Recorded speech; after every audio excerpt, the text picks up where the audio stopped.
नमस्कार, मी प्राजक्ता जोशी। मी मूळची गोव्याची आहे, म्हणजे माझी आई ही गोव्यातली कोकणस्थ ब्राह्मण आहे आणि माझे वडील जे आहेत ते कोकणातले, म्हणजे अगदी गोव्याच्या जवळच खरं तर सिंधुदुर्ग जिल्ह्यातल्या मालवणमधले आहेत। आणि ओव्हरऑल जे काही फॅमिली हिस्ट्री मला माहिती असेल किंवा जे काही आधीचे आमचे जे जे कोणी पूर्वज असतील तर मोस्टली सगळे गोवा कोकण पट्ट्यातच स्थायिक असलेले माझ्या माहितीप्रमाणे तरी आहेत। आता ब्राह्मणांचं जेवण किंवा ब्राह्मणी जेवण असं म्हटलं की द फर्स्ट थिंग किंवा जे पहिलं व्हिज्युअल युजुअली लोकांच्या डोळ्यासमोर येतं ते असतं की एकदम मस्त वरण भात, अगदी पिवळं पिवळं साधं बिना फोडणीचं वरण। माझं नाव रोमा, मी बडोद्याची आहे। सध्या मी सोशल सेक्टरमध्ये काम करते। माझं जे परिवार आहे फॅमिली थोडं मिक्स्ड कल्चर आहे। माझे पप्पा गुजराती जैन आहेत आणि माझी आई कोकणस्थ ब्राह्मण आहे। सो फ्रॉम चाइल्डहुड असे खूप वेगळे कल्चरल फूड किंवा वेगळे types of food we have been eating और आमच्या घरात वेगवेगळ्या टाइप्सचं फूड बनतं। म्हणजे खूपच एक बाजू खूप गुजराती स्पायसी गोड असं पदार्थ आणि एका बाजूला खूपच ब्राह्मण साजूक तूप टाकून फूड बनलं जातं। ब्राह्मणांचं जेवण स्पेशली कोकणस्थ ब्राह्मण ट्रेडिशनली जे खातात ते कम्प्लिटली व्हेज जेवण असतं आणि अजून एक गोष्ट असते, कांदा आणि लसूण ह्याचा वापर जो आहे तो कमीत कमी करावा असं काहीतरी मी म्हणजे माझ्या घरातल्या ज्या आधीच्या जनरेशनकडून जर काही ऐकलं असेल तर त्याच्यामध्ये एक गोष्ट अशी असते की कमी कांदा लसूणचा वापर करावा किंवा आता धार्मिक कार्य एखादं असेल तर मग तेव्हा सुद्धा कांदा लसूण खात नाही। इनफॅक्ट माझ्या घरात सुद्धा श्रावण महिना जेव्हा येतो तेव्हा अख्खा श्रावण महिना कांदा आणि लसूणचा वापर न करता जेवण बनवलं जातं। तर ह्याच्या मागे एक जी गोष्ट मी ऐकलेली आहे कायमच माझ्या घरच्यांकडनं की त्यांचं जे एक हे आहे की हे जे जेवण आहे तर ते सात्विक का आहे की जे नॉन व्हेज जेवण असतं किंवा जे आपलं कांदा किंवा लसूण ह्याच्यासारखं जेवण असतं तर हे खूप उग्र जेवण असतं असं ते म्हटलं जातं आणि ते तामसिक जेवण असतं। त्याच्यामुळे ते आपला जो मूड असेल किंवा आपल्या माइंडचं जे कामनेस असेल तर ते मेंटेन करायला ते हेल्प करत नाही असं काहीतरी एक जो समज आहे। आणि दुसरी गोष्ट म्हणजे आता ब्राह्मण जे असतात ते बरेचसे भिक्षुकी करतात, म्हणजे ते दुसऱ्यांच्या घरी जाऊन पूजा सांगतात। आता गणपतीची पूजा असेल, अजून काही सत्यनारायण पूजा असेल तर ती पूजा सांगायला जाण्याचं काम आहे ते ब्राह्मण कम्युनिटीमधले पुरुष करतात। त्याच्यामुळे त्यांचं असं म्हणणं असतं की आपण देवाचं काहीतरी करण्यासाठी किंवा देवाशी कनेक्ट करण्यासाठी मग हे तामसिक फूड जे आहे, तामसिक जेवण जे आहे तर ते खाऊन उपयोग नाही आहे। आपण जर सात्विक जेवण खाल्लं जे ॲक्च्युली असं चांगलं आहे, ज्याने आपला माइंड चांगलं राहील, ज्याने आपला मूड चांगलं राहील, ज्याने आपली बॉडी शारीरिक फंक्शन्स जे आहे तर ते चांगले राहतील, असं फूड आपण खाल्लं तरच आपण ते बेटर करू शकतो, तरच आपण पूजा करू शकतो असं जे आहे म्हणणं। तर त्याच्यामुळे हे जे जेवण आहे की हे आता त्यामुळे आपलं हे जे जेवण आहे तर ते सात्विक आहे असं कुठेतरी मान्य केलं जातं। आमचं पूर्ण जे मम्मी साईडचं फॅमिली होतं ते पूर्ण असं ब्राह्मण फूड ते लोक जे म्हणतात ते खूपच साजूक तूपवालं एकदम ब्लँड म्हणता येईल तसं फूड मी आमच्या घरी खाल्लेलं आहे। एकदम वरण भात, फक्त त्यात काहीच स्पायसेस नसायचे बेसिकली। आणि जे वरण भात मी बाहेर खायचे माझ्या फ्रेंड्सकडे किंवा आउटसाइड इन अ रेस्टॉरंट और वॉट एव्हर, ते it used to be a bit spicy, variety of spices. But आमच्याकडे असं नाही आहे की स्पायसेस टाकायचे नाही, but we would prefer very असं भाजीमध्ये पण फक्त हळद, हिंग, ॲट मॅक्स हिरवी मिरची, पण नो गरम मसाला, नो अदर मसालाज, काहीच नाही, खूपच ब्लँड फूड। मी प्रथमेश आणि मी एका मराठा कुटुंबातून आहे, पश्चिम महाराष्ट्रातलं मराठा कुटुंब त्यातही। तर मला असं वाटतं की मुळात ब्राह्मण आणि बहुजन असं जेव्हा डिस्टिंक्शन करतो आपण अन्न संस्कृती, खाद्यसंस्कृती भोवती विशेषतः, तर अर्थातच त्याच्यामध्ये तुमचं जे काही व्यावसायिक परिवेश आहे, तुमचा जो एक कॉन्टेक्स्ट आहे, त्या तुमच्या जातीचा कॉन्टेक्स्ट जो आहे तो अर्थात तुमच्या व्यवसायातून आलेला आहे आणि व्यवसायासोबत तुमचा वर्ग येतो, तुमची म्हणजे किती अफोर्ड करू शकता तुम्ही, कोणत्या प्रकारचे पदार्थ, कोणत्या प्रकारचे मसाले, कितपत तेल, कितपत तूप तुम्ही अफोर्ड करू शकता, तुमचा शेतीशी कितपत संबंध येतो याच्यावरून अनेकदा म्हणजे याच्यावरूनच जात ठरलेली असते तुमची।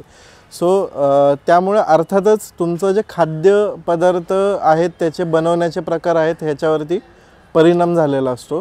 तोच त्याचे जे ऐतिहासिक डेव्हलपमेंट आहे त्याच्यामध्ये आपल्याला दिसेल. तर जर आपण पुण्यात असू तर आपण तेवढ्या ह्याच्या पुरताच विचार करतो की अरे पुण्यात मग पेठेत जे ब्राह्मण राहतात मग ते काय जेवतात, अच्छा मग हेच ब्राह्मणांचं जेवण आहे का. तर असा जो थोडासा विचार होतो. तर मला असं वाटतं की ओव्हरऑलच की कोणत्या एरियामध्ये तुम्ही राहता, तुम्ही जॉग्राफिकली तुम्ही कुठे लोकेटेड आहात, तुम्ही कोणत्या रिजनमध्ये राहताय, तुम्ही शहरात राहताय की गावात राहताय, तर ह्या सगळ्यांनी सुद्धा बऱ्याच मोठ्या प्रमाणात फूड हॅबिट्स काय काय आहेत किंवा जे काही ट्रेडिशनल फूड काय काय आहे तुमच्या फॅमिलीचं, इवन ब्राह्मण फॅमिलीचं एखाद्या, तर ते मला असं वाटतं की बऱ्यापैकी डिटरमाइन होतं. तर मी जेव्हा गोव्यात होते किंवा मी माझ्या घरचं किंवा माझ्या फॅमिलीचं जे जेवण बघितलं तर त्याच्यामध्ये बऱ्याच प्रमाणात मला काही काही त्याच्यातले फरक पण दिसून आले. So after I shifted to Bombay I realised की आमच्याकडे जे मराठी फूड म्हणतात that is not really totally Maharashtrian based or it's not completely same as Maharashtra. Of course it has a huge impact of Gujarati food culture altogether. म्हणजे खूप सगळे मराठी पदार्थ जे म्हणजे मराठी गुजराती मराठी बनवतात, गुजरातमधले मराठी बनवतात ते महाराष्ट्रात नव्हते. पण अगेन आमचं जे म्हणजे मराठी लोकांचं जे वरण असायचं त्यात साखर जाते. आय डोंट थिंक महाराष्ट्रामधल्या वरणमध्ये साखर जाते. सो प्रत्येक डाळीत आता गुजराती डाळ पण जे मराठी लोक बनवतात ती गुजराती लोकांची डाळीपेक्षा पण वेगळी असायची. सो त्याच्यात साखर कमी पण तरी साखर असायची. सो आय थिंक साखर has a huge impact when it comes to Gujarati Marathi food. असं तर बहुजन आणि ब्राह्मण हे डिस्टिंक्शन जसं मी मागाशी म्हटलं ते पुन्हा एकदा ह्याच्याशीच येऊन थांबतं की तुमचं खाण्यामागचा पर्पज काय आहे. तुम्ही जेव्हा एक काय म्हणतात त्याला, एकतर तो एक सात्विक ऊर्जा किंवा अन्नातून काहीतरी स्वभावगुण बदलतो याच्याशी एक जो संबंध आहे, त्यातून जे सवर्ण आहेत किंवा ब्राह्मण समूह आहेत ते याच्याशी गुणधर्म जोडतात. त्याचा की जेवणाचा गुणधर्म तुमच्यामध्ये येणार आहे. त्यामुळे यातले जे नेगेटिव्ह नॉनव्हेजमध्ये जे काही नेगेटिव्ह किंवा राक्षसी किंवा एका अर्थाने क्रूर हिंसात्मक जे काही आहे ते तुमच्यामध्ये पण उतरेल अशा प्रकारचा एक समज त्यामागे असू शकतो ते न खाण्यामध्ये. त्यामुळे ते सात्विक आहार, कमी मसाले, कमी लसूण हे यातले हे जे तामसिक गुण असणारे पदार्थ आहेत त्याचा वापर कमी करून स्वतःतलं जे एक उच्चपणा आहे किंवा स्वतःतलं एक शुद्धपणा आहे, पावित्र्य आहे, त्या भावनेला जपण्यामागचं ते त्याभोवती कल्चर निर्माण झालेलं दिसतं. आय थिंक मी पण when I grew up with this की अरे ठीक आहे म्हणजे असं काहीतरी आता चांगलं असेल की म्हणजे पोट खराब होऊ नाही द्यायचं आहे किंवा व्यवस्थित राहायचं आहे. म्हणजे मी मोठं होईपर्यंत एकतर मी कम्प्लिटली व्हेजिटेरियनच होते. घरी असताना पूर्णपणे शाकाहारीच जेवण खाल्लं जायचं. आजूबाजूचे फ्रेंड्स आणि हे सगळे जरी नॉन व्हेजिटेरियन खात असले तरी सुद्धा माझा डायरेक्टली ते खाण्याचा संबंध नव्हता आला. त्याच्यानंतर घराबाहेर पडल्यानंतर मी ते एक्सप्लोर केलं. ते एक्सप्लोर केल्यानंतर सुद्धा काही दिवस हे मनात हे होतं की ठीक आहे मग आता हे खाल्ल्याने माझं पोट बिघडू शकेल का, किंवा नाही मग पोट बिघडायचं नसेल किंवा पोट नीट ठेवायचं असेल तर मग चिकन नको खायला, मग आपण व्हेजच खायला पाहिजे, आपण आपला नॉर्मल आमटी भातच खाल्ला पाहिजे किंवा आपण भाजीच खाल्ली पाहिजे. चिकन किंवा मासे खाल्ल्याने पोटाला प्रॉब्लेम होऊ शकतो किंवा जे काही हे जे असे थोडेफार समज होते की मग उद्या आता काहीतरी महत्त्वाचं आहे मग आज रात्री चिकन नको खायला. तर हे जे थोडेफार समज आहे जे ह्या लहानपणापासूनच्या जे काही सांगण्यात आलं होतं त्याच्यातनं आले होते ते इवन इथं आल्यानंतर चिकन खाऊ लागल्यानंतर सुद्धा माझ्या थोडेफार मनात होते, माझ्या डोक्यात होते. मात्र त्याला काय बेसिस आहे हेच माहीत नाही. म्हणजे त्याच्या मागे काय सायंटिफिक बेसिस आहे कधी कोणी सांगितलंच नाही. आता व्हेजिटेरियन जेवण सुद्धा जर मी प्रमाणाबाहेर खाल्लं, एखादी भाजी असेल, आता वांग्यासारखी एखादी भाजी असेल जी मी खूप जास्त खाल्ली तर त्यांनी सुद्धा माझं पोट बिघडणारच आहे.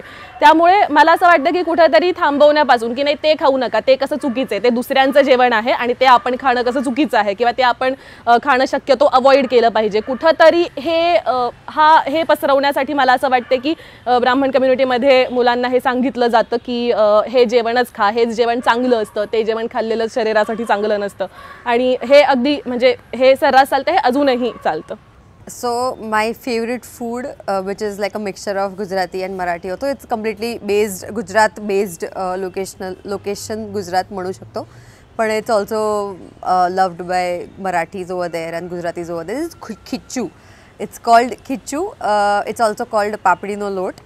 But it's तांदळाच्या पिठाचं ते बनतं. इट्स बेसिकली तांदळाचं पीठ उकडवून बनवतात पण त्याच्यात खूप सगळे वेगळे वेगळे स्पायसेस असतात. तर गुजराती लोक ते खूप तिखट बनवतात, त्याच्यात वेगळा मसाला टाकतात, लाल मसाला असतो, मिरची असते, आय थिंक लसूण पण असतं. पण माझी आई जे बनवायची आमच्या फॅमिलीमध्ये कोकणस्थ लोक जे बनवायचे that was just based on I think हिरवी मिरची आणि I love that. I would strongly recommend people to eat it and make it at home. गोव्यामध्ये काही सणवार असतील किंवा काही एकदम स्पेशल डे असेल तर एक स्पेशल स्वीट डिश बनते. मला वाटतं ही काही दक्षिणी राज्यांमध्ये सुद्धा ही डिश बनते, पण इकडं मी महाराष्ट्रात किंवा गोव्याच्या वर नॉर्थला मी फार कुठे ठिकाणी बघितले नाही. तर मला असं वाटतं की ही एवढी चांगली सिम्पल आणि तरीसुद्धा टेस्टी असा हा पदार्थ आहे, त्याच्यामुळे तो जास्तीत जास्त लोकांपर्यंत पोहोचला पाहिजे. तांदळाचं पीठ जे असतं तर त्या तांदळाच्या पिठाची उकड बनवून त्याच्या शेवया बनवल्या जातात आणि ह्या ज्या शेवया आहेत तर त्या नारळाचा रस, मगाशी जसं मी म्हणाले की नारळाचं जे दूध आहे तर नारळाचं दूध काढून त्याच्यामध्ये गूळ मिक्स करून ते अगदी व्यवस्थित मिक्स करून त्याच्यामध्ये बुडवून त्याच्यामध्ये डिप करून ह्या शेवया खाल्ल्या जातात. आय थिंक त्याला दक्षिणी राज्यामध्ये काही अप्पम असं सुद्धा म्हटलं जातं. तर मला असं वाटतं की ही जी एक अशी डिश आहे जी बनवायला खूप कठीण नाही आहे, मिनिमल आहे, कमीत कमी इन्ग्रेडियंट्स वापरून ती बनवता येण्यासारखी आहे आणि ती जास्तीत जास्त लोकांपर्यंत पोहोचली पाहिजे असं मला वाटते, कारण ती तेवढी टेस्टी आहे.